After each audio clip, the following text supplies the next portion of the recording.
Praise the Lord. എല്ലാ ആത്മീയ മക്കൾക്കും നമസ്കാരം. ഇന്ന് നമ്മൾ പുതിയൊരു വിഷയത്തിൽ ചിന്തിക്കാൻ പോകുന്നത് മത്തായിയുടെ സുവിശേഷം 9-ാം അധ്യായം 18 തൊട്ട് 31 വരെയുള്ള വാക്യങ്ങളെയാണ് നാം അടിസ്ഥാനമാക്കി നമ്മൾ ചിന്തിക്കുന്നത്. മത്തായിയുടെ സുവിശേഷം 9-ാം അധ്യായം 18 തൊട്ട് 31 വരെയുള്ള വാക്യങ്ങളെ അടിസ്ഥാനമാക്കി ഈ 9-ാം നമ്പറത്തെ അധ്യായത്തിൻ്റെ അകത്ത് നമ്മൾ പലയിടത്തും ഉണ്ടല്ലോ, ഈ ജീസസ് ക്രൈസ്റ്റിൻ്റെ ത്രൂവിൽ എല്ലാവരെയും സൗഖ്യം കൊടുക്കുന്നതും പലർക്കും പല രോഗങ്ങളിൽ നിന്ന് അവരെ മുക്തി കൊടുക്കുന്നതും അവരെ വിടുതൽ ചെയ്യുന്നതും കാഴ്ചപ്പാടാണ് നമ്മൾ കാണുന്നത്. ഇവിടെ വെച്ച് നമുക്ക് കാണാൻ സാധിക്കുന്നത് എന്താണ്? നമ്മൾക്ക് യേശുക്രിസ്തുവിന് രോഗത്തിൻ്റെ മുകളിലും അധികാരമുണ്ട് എന്നുള്ളത് നമുക്ക് മനസ്സിലാക്കാൻ സാധിക്കുന്നു. യേശുക്രിസ്തുവിന് മരണത്തിന് മേളിലും അധികാരമുണ്ട് എന്നുള്ളത് നമുക്ക് കാണാൻ സാധിക്കുന്നു. യേശുക്രിസ്തുവിന് അന്ധകാരത്തിന് അല്ലെങ്കിൽ നമുക്ക് ബ്ലൈൻഡായിട്ടുള്ള ആൾക്കാരുടെ മണ്ടയിലും അധികാരമുണ്ട്. യേശുക്രിസ്തു വിചാരിച്ചാൽ അവരെ കാഴ്ച കൊടുക്കാൻ സാധിക്കും എന്നുള്ളത്. ഇങ്ങനെ 3 കാര്യങ്ങളാണ് ഇതിൻ്റെ അകത്ത് നമുക്ക് കാണാൻ സാധിക്കുന്നത്. അപ്പോൾ ഇതിൻ്റെ അകത്ത് ആദ്യകാലങ്ങളിൽ യഹൂദി ആൾക്കാർ അവരെ സംബന്ധിച്ചുള്ള ഒരു രോഗത്തിനെ അവരെ പാപമായിട്ടാണ് അവർ ട്രീറ്റ് ചെയ്തുകൊണ്ടിരുന്നത്. അതുകൊണ്ടാണ് അവരെ രക്തസ്രാവമുള്ള സ്ത്രീയെ അശുദ്ധമായിട്ട് മനസ്സിലാക്കി അവരെ കൂട്ടത്തിൽ ഇരുത്താൻ സമ്മതിക്കത്തില്ലായിരുന്നു. അതുപോലെ മരണമെന്ന് പറയുന്നത് അവസാനത്തെ ഒരു കാര്യമാണെന്നാണ് അവർ വിശ്വസിക്കുന്നത്. അത് പുനർജീവിക്കുക എന്നുള്ളത് അവർക്കൊരിക്കലും മനസ്സിലായിട്ടില്ലായിരുന്നു. പക്ഷേ യേശുക്രിസ്തു വന്ന് ഈ കാര്യങ്ങൾക്കൊക്കെ ഒരു ലിമിറ്റേഷൻ അത് പൊട്ടിച്ചു കളഞ്ഞിട്ട് യേശുക്രിസ്തു മരിച്ച ആളിനെ ജീവിപ്പിച്ചു. അന്ധനായിരുന്ന ഒരിക്കലും അസാധ്യമായിട്ട് നടക്കാത്ത ഒരു അന്ധനായിട്ട് 2 വ്യക്തികളെ കാഴ്ച കൊടുക്കുന്നു. അതോടൊപ്പം തന്നെ ഒരു 12 കൊല്ലം കൊണ്ട് രക്തസ്രാവം നടന്നുകൊണ്ടിരുന്ന ആ സ്ത്രീയെ ഉണ്ടല്ലോ ശുദ്ധമാക്കി അദ്ദേഹത്തിൻ്റെ രോഗമുക്തമാക്കുന്നു. അപ്പോൾ ഇത് യേശുക്രിസ്തുവിന് ഇതൊന്നും വലിയ കാര്യമില്ലെന്ന് വെച്ചാൽ സാക്ഷാൽ യഹോവയുടെ പുത്രനാണ്.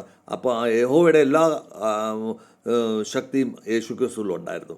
ഇപ്പോൾ നമുക്ക് ഇതിൻ്റെ അകത്ത് 3 കാര്യങ്ങൾ നമുക്ക് മനസ്സിലാക്കാം. ഒന്ന്, ഒരു അധികാരിയുടെ അതായത് യാഹീർ എന്ന് പറഞ്ഞ ആളുടെ മകളുടെ ജീവിപ്പിക്കുന്ന കാര്യം നമ്മൾ കാണുന്നു. ഒരു രക്തസ്രാവമുള്ള ഒരു സ്ത്രീയുടെ കാര്യങ്ങൾ അവിടെ കാണുന്നു.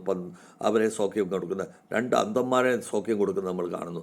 ഈ 18 തൊട്ട് 26 വരെയുള്ള വാക്യങ്ങൾ നമ്മൾ വായിക്കുമ്പോൾ നമുക്ക് കാണാം അഹീറിൻ്റെ മകളെ ഉണ്ടല്ലോ, അതായത് ഒരു അധികാരി അഹീർ എന്ന് അദ്ദേഹത്തിൻ്റെ പൂർണ്ണ വിശ്വാസത്തോടുകൂടി മരിച്ചു കഴിഞ്ഞപ്പോൾ യേശുക്രിസ്തുവിൻ്റെ അടുത്ത് വന്നിട്ട് പറയുന്നു, എൻ്റെ മകൾ മരിച്ചു കഴിഞ്ഞു, നീ വിചാരിച്ചാൽ അവൾ ജീവിക്കും എന്ന്. അപ്പോൾ പറഞ്ഞു, നിനക്ക് വിശ്വാസമുണ്ടോ ഈ കാര്യത്തിൽ? അന്നേരം ഉണ്ടെന്ന് പറയും. അപ്പോൾ അങ്ങനെ യേശുക്രിസ്തു ആ അഹീറിൻ്റെ പെണ്ണിൻ്റെ വീട്ടിൽ പോയി അവിടെ 12 വയസ്സുള്ള ഒരു കൊച്ചാൻ അതിൻ്റെ കയ്യെ പിടിച്ചിട്ട് ഇന്നിച്ചു മകളെ, നിന്നെ എന്തിനാ ഉറക്കത്തിൽ നിന്ന് ഇനീച്ചു വരിക എന്ന് പറഞ്ഞു. കൊച്ച് ഉടനെ തന്നെ ഇനീക്കുന്നതായിട്ടാണ് കാണുന്നത്. അപ്പോൾ ഇവിടെ യേശുക്രിസ്തുവിന് കാണിക്കുന്നത് സത്യമായ റിയലായിട്ടുള്ള വിശ്വാസം ഉണ്ടെങ്കിൽ അസംഭവമായ കാര്യങ്ങൾ, നടക്കാത്ത കാര്യങ്ങൾ നടന്നു തരുമെന്നുള്ളതാണ് വിശ്വാസം നമുക്ക് മനസ്സിലാക്കുന്നത്. യേശുക്രിസ്തുവിന് മരണത്തിൽ നിന്ന് രക്ഷപ്പെടുത്തുക ഒരു ശക്തി യേശുക്രിസ്തു ഉണ്ടായിരുന്നു എന്നുള്ളത് അവിടെ നമ്മൾ വ്യക്തമാകുന്നുണ്ട്. അപ്പോൾ നമുക്കിവിടെ മത്തായിയുടെ യോഹന്നയുടെ സുസമാചാരത്തിൽ നമുക്ക് ഗോസ്പലിൽ നമുക്ക് കാണാൻ അവിടെ 11:25 പറയുന്ന ഇപ്പോൾ ഞാൻ പുനരുത്ഥാനവും ജീവനും ആകുന്നു എന്ന് യേശു പറയുന്നുണ്ട്. അപ്പം പുനരുത്ഥാനവും ജീവനും ആകുന്നു പറയുന്നതിൻ്റെ അർത്ഥം എന്ന് വെച്ചാൽ യേശുക്രിസ്തു വിചാരിച്ചെങ്കിൽ മാത്രമേ ഒരാളുടെ ജീവനെ രക്ഷപ്പെടുത്താൻ സാധിക്കത്തുള്ളൂ. അപ്പോൾ അങ്ങനെ വരുമ്പോൾ യേശുക്രിസ്തു പുനരുത്ഥാനവും ജീവനും ആകുന്നു. അതോടൊപ്പം തന്നെ നമ്മളിന്ന് മരണപ്പെട്ട് കഴിഞ്ഞാൽ വിശ്വാസത്തിൽ മരണപ്പെട്ട് കഴിഞ്ഞാൽ ഇന്ന് യേശുക്രിസ്തുവിൻ്റെ അടുത്തേക്ക് പോകുമ്പോൾ യേശുക്രിസ്തു നമ്മളെ സ്വർഗരാജ്യത്തിൽ അവിടെ നമുക്ക് വേണ്ടി സ്ഥലം ഒരുക്കി വെച്ചിട്ടുണ്ട്. ആ സ്ഥലത്ത് നമ്മളെ അവിടെ പാർപ്പിക്കും. അതാണ് നമുക്ക് മനസ്സിലാക്കേണ്ടത്. അപ്പോൾ ഇന്ന് നമ്മുടെ ജീവിതത്തിൽ ഈ പറയുന്ന വചനം നമുക്ക് പ്രയോജനപ്പെടട്ടെ. നമ്മുടെ പൂർണ്ണ വിശ്വാസത്തോടുകൂടി നമ്മൾ ജീവിക്കട്ടെ എന്ന് നമ്മൾ പ്രാർത്ഥിക്കാം. അതോടൊപ്പം തന്നെ ഒരു മർക്കോസ് സുവിശേഷം 5-ാം അധ്യായം 41-42 എന്താണ് എഴുതിയിരിക്കുന്നത്? അതിൻ്റെ അകത്ത് അവർ പറയുന്നത്, ആ കൊച്ചിനെ വന്ന് കൈ പിടിച്ച് ഈ യേശുക്രിസ്തു കൈ പിടിച്ച് അദ്ദേഹത്തിനെ ഇനിയിപ്പിക്കുന്നത്, മകളെ ഞാൻ നിന്നോട് പറയുന്നു, നീ ഇനീക്കൂ എന്ന് പറയും. ഉടനെ തന്നെ ആ പെൺകുട്ടി എണീച്ച് നടക്കാൻ തുടങ്ങി. അവൾ 12 വർഷമായിരുന്നു അവർക്ക് പ്രായം. അപ്പോൾ ഇതെല്ലാം കണ്ട് എല്ലാവരും അതിശയം തോന്നി. ഇതെങ്ങനെ സംഭവിക്കുന്നു എന്ന്. അപ്പോൾ അങ്ങനെ വന്നപ്പോൾ യഹൂദന്മാർക്ക് അത് ഇഷ്ടപ്പെട്ടില്ല. ഈ നേതാക്കന്മാർക്ക് അത് ഒട്ടുമേ ഇഷ്ടപ്പെടുന്നത്, പ്രത്യേകിച്ച് സബത്ത് ദിവസവും ഇതൊക്കെ നടക്കുന്നു, അത് അവർക്ക് ഒട്ടുമേ ഇഷ്ടപ്പെടുന്നില്ല. അപ്പോൾ ഇങ്ങനത്തെ 12 കൊല്ലമായിട്ട്, രണ്ടാമത്തെ ഇതിൽ നമ്മൾ കാണുന്ന ഒരു സ്ത്രീ 12 കൊല്ലമായിട്ട് രക്തസ്രാവത്തിൽ അവൾ ജീവിക്കുന്ന ആ സമയത്ത് അവരെ ഉണ്ടല്ലോ മനസ്സിൽ ചിന്തിച്ചു, എന്തുകൊണ്ടെന്നാൽ ഞാൻ യേശുക്രിസ്തുവിൻ്റെ വസ്ത്രത്തിൽ തൊട്ടാൽ മതി, ഞാൻ സൗഖ്യം പ്രാപിക്കും. അപ്പോൾ അവർ അങ്ങനെ ചെയ്യുകയും ചെയ്തു കഴിഞ്ഞപ്പോൾ യേശുക്രിസ്തു പറയുന്നു, മകളെ നീ ധൈര്യപ്പെട്, നിൻ്റെ വിശ്വാസം നിന്നെ സൗഖ്യം തരുന്നു, നിന്നെ രക്ഷപ്പെടുത്തുന്നു എന്ന്. അങ്ങനെ ആ വിശ്വാസത്തിൽ കൂടെ ആ സ്ത്രീ രക്ഷപ്പെടുന്നതായിട്ടുള്ള കാഴ്ചപ്പാട് നമുക്ക് കാണുന്നു. അപ്പോൾ നമ്മുടെ വിശ്വാസമാണ് യേശുക്രിസ്തുവിലേക്ക് തൊടുന്നത്. അപ്പോൾ നമ്മുടെ വിശ്വാസം യേശുക്രിസ്തുവിലേക്ക് പ്രാർത്ഥന ത്രൂവിൽ തൊടുത്തു കഴിയുമ്പോൾ യേശുക്രിസ്തു നമ്മളെ സൗഖ്യം തരുന്നു. ഇത് നമ്മൾ മനസ്സിലാക്കേണ്ടിയിരിക്കുന്നു.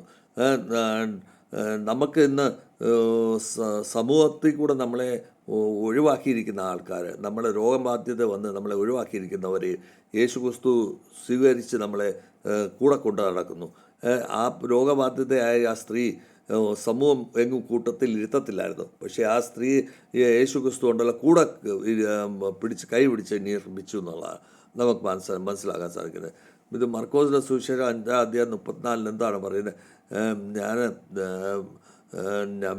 നിൻ്റെ വിശ്വാസം നിന്നെ രക്ഷപ്പെടുത്തിയിരിക്കുന്നു എന്ന് പറഞ്ഞിരിക്കുന്നതിൻ്റെ അർത്ഥം, അതായത് ഈ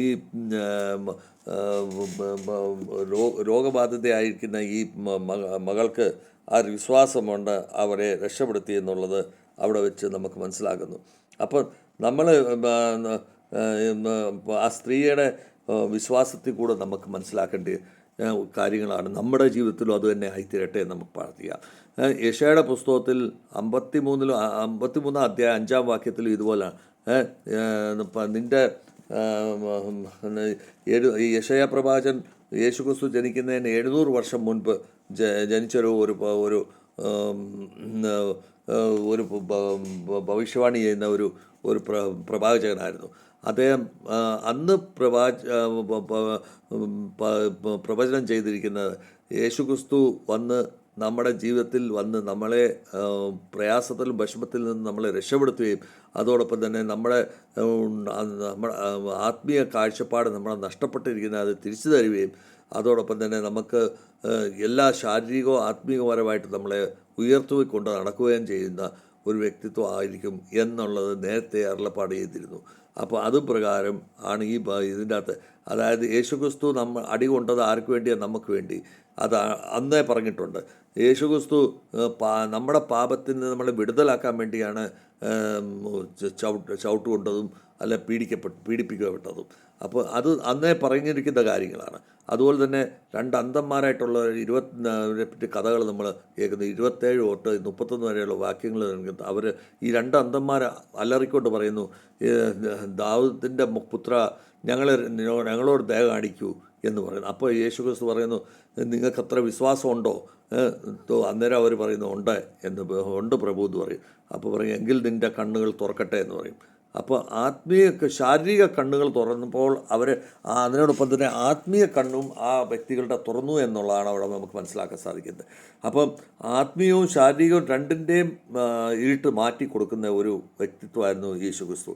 ഇന്ന് നമ്മുടെ ജീവിതത്തിൽ ആത്മീയപരമായിട്ടും ശാരീരികപരമായിട്ടുമുള്ള നമ്മുടെ അന്ധതയുണ്ടല്ലോ മാറ്റിത്തരുവാനായിട്ട് നമ്മൾ പ്രാർത്ഥിക്കണം. നമുക്ക് ഇന്ന് നമ്മൾക്ക് യെശയ്യായുടെ പുസ്തകം 35 അധ്യായത്തിൽ 5-ാം വാക്യത്തിൽ ഈ കാര്യം തന്നെ അന്നേ നേരത്തെ പറഞ്ഞിട്ടുള്ള കാര്യമാണ്. അതായത് അന്ധരായിട്ടുള്ളവരുടെ കണ്ണുകൾ തുറക്കാൻ വേണ്ടി യേശുക്രിസ്തു ഭൂമിയിലേക്ക് വരുന്നെന്ന്. യോഹന്നായുടെ പുസ്തകം 9-ാം അധ്യായം 25 എന്താണ് എഴുതിയിരിക്കുന്നത്? അതിൻ്റെ അകത്ത് ഇത് തന്നെയാണ്, ഞാൻ അന്ധനായിരുന്നു, എനിക്ക് കാഴ്ച കിട്ടി എന്നുള്ള.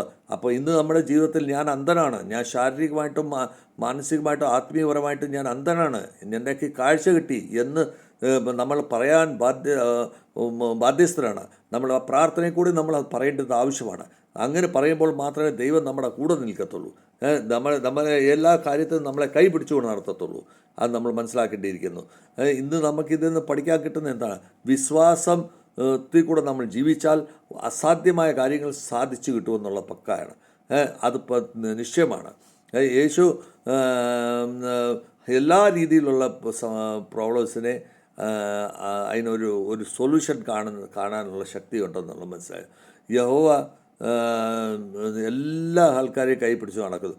അത് വലുതും ചെറുതും അല്ലെങ്കിൽ രോഗികളായിട്ടുള്ള അത് അങ്ങനെ തരത്തിൽ അല്ലെങ്കിൽ വലിയ പണക്കാരുടെ കൂടെ നിൽക്കുക, അങ്ങനെ യേശുക്രിസ്തുവിന് ചെയ്യാൻ പറ്റത്തില്ല, ചെയ്യത്തുമില്ല. അപ്പോൾ നമ്മൾ എല്ലാ വർഗത്തിലുള്ള ആൾക്കാരെയും കൈ പിടിച്ചുകൊണ്ട് നടക്കുന്ന ഒരു വ്യക്തിത്വമാണ്. എല്ലാ പ്രോബ്ലത്തിനും ഒരു സൊല്യൂഷനുണ്ട്. നമ്മളെല്ലാവരെയും സ്വീകരിക്കുന്ന ഒരു വ്യക്തിത്വമാണ്. ഈ നമ്മൾ വിശ്വസിച്ച് കഴിയുമ്പോൾ നമുക്ക് ബ്ലെസ്സിങ്സ് കിട്ടുന്നുണ്ട്. ഇതാണ് നമ്മൾ പഠിക്കാനുള്ളത്. പ്രാക്ടിക്കലായിട്ട് നമ്മൾ ഇന്ന് നമ്മൾ ലോകത്തിൽ ജീവിക്കുമ്പോൾ നിരാശയുടെയും പ്രോബ്ലത്തിൻ്റെയും അന്ധകാരത്തിൻ്റെ രോഗത്തിലാണ് നമ്മൾ ഇന്ന് ജീവിക്കുന്നത്. ആ സമയത്ത് യേശുക്രിസ്തു നമ്മളെ പിടിച്ചുയർത്താൻ വേണ്ടി വന്നിരിക്കുകയാണ്. ആ അന്ധകാരത്തിൽ നിന്ന് നമ്മൾ രക്ഷപ്പെടുത്താൻ വേണ്ടി വന്നിരിക്കുകയാണ്. നമ്മൾ ആ ഉറച്ച വിശ്വാസത്തോടുകൂടി പ്രാർത്ഥിക്കുക എന്നുള്ളത് നമ്മൾ ആവശ്യമാണ്. അപ്പോൾ യഹോവ നമ്മുടെ ഉള്ളിൽ വർക്ക് ചെയ്യും, നമ്മുടെ അന്ധകാരം മാറ്റും, നമ്മളെ സൗഖ്യം തരും, നമുക്ക് ശാന്തി സമാധാനം തരും. നമ്മൾ കാണുന്ന ഒരു സ്ത്രീ വർഷങ്ങളായിട്ട് അസുഖം കാണിച്ച് കിടന്ന് വളരെ ബുദ്ധിമുട്ടി നടന്ന് ഡോക്ടർമാരെല്ലാം കാണിച്ചു, അവരാർക്കും ഒരു പ്രയോജനം ഉണ്ടായില്ല. പക്ഷേ വിശ്വാസത്തിൻ്റെ പ്രാർത്ഥന ആ സ്ത്രീ ചെയ്ത് കഴിഞ്ഞപ്പോൾ ആ സ്ത്രീ പറഞ്ഞു, പ്രഭു ഞാൻ നിന്നിൽ വിശ്വസിക്കുന്നു, എൻ്റെ പ്രോബ്ലം തീർക്കൂ എന്ന് പറഞ്ഞു കഴിഞ്ഞപ്പോൾ ആ സ്ത്രീയുടെ ജീവിതത്തിൽ പതുക്കെ ആ സ്ത്രീയുടെ ജീവിതത്തിൽ വ്യത്യാസങ്ങൾ വന്നു. ആ സ്ത്രീക്കുണ്ടല്ലോ രോഗമുക്തരായി. അപ്പോൾ നമുക്ക് സത്യമായിട്ടുള്ള വിശ്വാസവും കൂടിയാണ് നമുക്ക് ജീവനെ പരിവർത്തനം ചെയ്യേണ്ടത്. അപ്പോൾ അങ്ങനെ നമുക്ക് കാണാൻ സാധിക്കും. വിശ്വാസത്തിൻ്റെ വിഷയം എന്ന് പറയുമ്പോൾ ഇതിൻ്റെ അകത്ത് നമുക്ക് പഠിക്കാൻ അതൊരു അതിശയം കൊണ്ടുവരുന്ന ഒരു സൂത്രമാണ്. പക്ഷേ അതിനെ നമ്മൾ കാണേണ്ട ഈ വിധത്തിലാണ്. അതായത് വിശ്വാസം കൂടി ജീവിച്ചാൽ മരണത്തിനെയും തോൽപ്പിക്കാൻ സാധിക്കൂ എന്നുള്ളത് നമുക്ക് മനസ്സിലാകും. അതായത് യാഹീറിൻ്റെ മകളുടെ മരണത്തിനെ തോൽപ്പിച്ച് ആ കൊച്ചിനെ വീണ്ടും പുനർജീവിപ്പിക്കുന്നതായിട്ട് നമുക്ക് കാണാൻ സാധിക്കുന്നുണ്ട്. വിശ്വാസം നമ്മളെ രോഗത്തിൽ നിന്ന് മുക്തരാക്കുന്നു എന്നുള്ളത് നമ്മൾ കാണുന്നത്. ആ സ്ത്രീയുടെ രക്തസ്രാവത്തിൻ്റെ ആ പ്രോബ്ലത്തിൽ 12 കൊല്ലമായിട്ട് കിടന്നു. പക്ഷേ ആ സ്ത്രീയെ അവിടെ മുക്തരാക്കുന്നതായിട്ട് നമുക്ക് കാണാൻ സാധിക്കുന്നുണ്ട്. അതുപോലെ വിശ്വാസം ഉണ്ടല്ലോ നമ്മുടെ കണ്ണിന് കാഴ്ചപ്പാട് തരുന്നു എന്നുള്ളത് ആ 2 അന്ധന്മാർക്ക് കാഴ്ച കിട്ടി കഴിയുമ്പോൾ നമുക്ക് മനസ്സിലായി കഴിഞ്ഞു. അപ്പോൾ ഇതൊക്കെ നമുക്ക് ചെയ്യാൻ പറ്റുന്ന കാര്യങ്ങൾ നമ്മൾ ചെയ്തു കൊടുക്കേണ്ടിയിരിക്കുന്നു. നമുക്കിന്ന് ചിന്തിക്കേണ്ട ഇതിൻ്റെ അകത്ത് എന്താണ് നമുക്ക് ചിന്തിക്കേണ്ടത്? ഈ നോയമ്പ് സമയങ്ങളിൽ നമുക്ക് ഈ നോയമ്പിൻ്റെ വലിയ ദിവസത്തിൽ നമുക്ക് ചിന്തിക്കേണ്ടത് എൻ്റെ വിശ്വാസം അതുപോലെ മജ്ബൂത്താണോ, അതുപോലെ ഉറച്ചാണോ, സ്ട്രോങ് ആണോ എന്ന് നമ്മൾ ചിന്തിക്കേണ്ടിയിരിക്കുന്നു. നമ്മുടെ നിരാശയായ ജീവിതത്തിൽ നമ്മൾ യഹോവയെ പൂർണ്ണമായി വിശ്വസിച്ച് അതിൽ സമർപ്പിക്കപ്പെട്ടാണ് ജീവിക്കുന്നത് എന്ന് നമ്മൾ ചിന്തിക്കേണ്ടിയിരിക്കുന്നു. നമ്മുടെ ജീവിതത്തിൽ സൗഖ്യം പ്രാപിക്കാനും നമ്മുടെ ജീവിതത്തിനെ പരിവർത്തനം ചെയ്യിപ്പിക്കാനും നമ്മൾ വിശ്വസിക്കുന്നുണ്ടോ യഹോവയിൽ എന്ന് നമ്മൾ ചിന്തിക്കേണ്ടിയിരിക്കുന്നു. ഇതിൻ്റെ അകത്ത് നമുക്ക് പ്രാർത്ഥിക്കേണ്ട ഈ വിധത്തിലാണ് പ്രിയരെ. ഇന്ന് നമ്മൾ പ്രാർത്ഥിക്കേണ്ടത്, യഹോവേ, ഞാൻ എൻ്റെ ജീവിതത്തിലുള്ള വിശ്വാസത്തിൻ്റെ കുറവിനെ നീ കൂട്ടിത്തരുക, ആ വിശ്വാസം നിന്നെ വിശ്വസിക്കാൻ ഞങ്ങൾക്ക് സാമർഥ്യം തരുക എന്ന് നമ്മൾ പ്രാർത്ഥിക്കേണ്ടിയിരിക്കുന്നു. എൻ്റെ ജീവിതത്തിലുള്ള എല്ലാ രീതിയിലുള്ള അസുഖങ്ങളും അത് നിരാശകളായാലും പ്രോബ്ലംസ് ആയാലും അതിനെ ദൂരം മാറ്റി തരുക എന്ന് നമ്മൾ പ്രാർത്ഥിക്കേണ്ടിയിരിക്കുന്നു. എൻ്റെ ആധ്യാത്മികമായ കണ്ണുകളെ തുറന്നു തരുവാൻ വേണ്ടി ഞാൻ പ്രാർത്ഥിക്കേണ്ടിയിരിക്കുന്നു. എനിക്ക് യഹോവയിൽ പൂർണ്ണമായ വിശ്വാസത്തിന് വേണ്ടി എനിക്ക് എല്ലാ രീതിയിലുള്ള ശക്തികളും തരണമേ എന്ന് പ്രാർത്ഥിക്കേണ്ടിയിരിക്കുന്നു.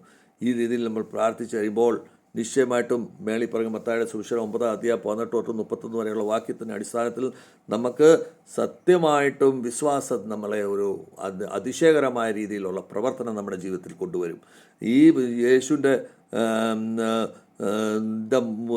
ഈ അതിശയത്തിൽ കൂടി അസാധ്യമായ സ്ഥലത്ത് എല്ലാം സാധ്യമായി തീരുമെന്നുള്ളത് നമുക്ക് മനസ്സിലാകും. ഈ വിശ്വാസം നമ്മുടെ ജീവിതത്തിൽ നമ്മുടെ ജീവിതത്തിൽ യഹോവയുടെ ബ്ലെസ്സിങ്സിനെ കൊണ്ട് തരും നമുക്ക്. ഇതെല്ലാ കാര്യങ്ങളും നമുക്ക് കിട്ടണമെന്നുണ്ടെങ്കിൽ നമ്മുടെ കലീശയിലും നമ്മുടെ വീടുകളിലും നമ്മുടെ കുടുംബത്തിലും നമുക്ക് വ്യക്തിപരമായ ജീവിതത്തിൽ നമുക്ക് പരിവർത്തനം ചെയ്ത് നമുക്ക് ഈ നമ്മുടെ അന്ധകാരത്തിൽ നമ്മൾ മാറിക്കിട്ടണമെന്നുണ്ടെങ്കിൽ നമ്മൾ പൂർണ്ണമായിട്ട് പ്രാർത്ഥിച്ച് യഹോവയിലേക്ക് അടുത്ത് നമ്മൾ ചേരുമ്പോൾ നമുക്കിതെല്ലാം കിട്ടുമെന്നുള്ള പ്രതീക്ഷ, നമുക്ക് പ്രാർത്ഥനയും കൂടി നമുക്ക് കിട്ടുമെന്നുള്ള പ്രതീക്ഷയും നമുക്കുണ്ടായിരിക്കണം. ആ വിശ്വാസത്തിൽ കൂടെ ജീവിക്കണം. എങ്കിൽ മാത്രമേ നമ്മുടെ പൂർണ്ണമായ പരിവർത്തനം നമുക്കുണ്ടാകത്തുള്ളൂ. ഇത് എല്ലാവർക്കും കിട്ടട്ടെ എന്ന് പ്രാർത്ഥിച്ചുകൊണ്ട് എൻ്റെ വാക്കുകൾ ഞാൻ ചുരുക്കുന്നു. God bless to all.